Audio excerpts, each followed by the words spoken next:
Sa mga balitang pambansa, posible raw mag-umpisa na ang amihan season sa bansa ngayong linggo dahil sa pagpasok ng bagyong Marce. Kalimitang nag-uumpisa ang northeast monsoon o amihan kapag papalapit na ang Pasko. Itong malamig na hangin na nagdadala ng mga pag-ulan sa silangang bahagi ng bansa. Dapat maghanda rin daw ang publiko sa malakas na bugso ng hangin sa Batanes, Ilocos Region, Bicol Region, Aurora at Quezon.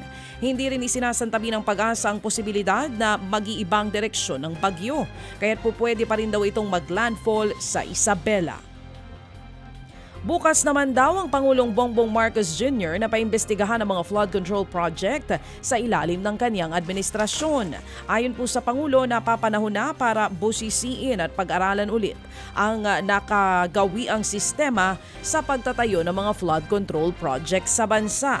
Dahil hindi na daw angkop ang mga ito sa mas malalakas na bagyo dahil pa rin sa climate change. Una na ring sinabi ng Senado na hihimayin nila mga flood control projects sa pagdinig sa 2025 proposed budget. Muli namang kinalampag ng Armed Forces of the Philippines o AFP ang China para bayaran ng 60 million pesos na danyos na sinisingil ng Pilipinas.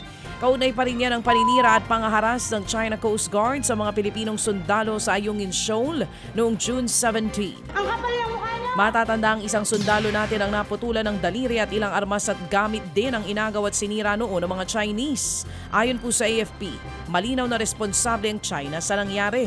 Pero hanggang ngayon, dinededma nito ang pakikipagdialogo ng militar at DFA para plantsahin ang gusto.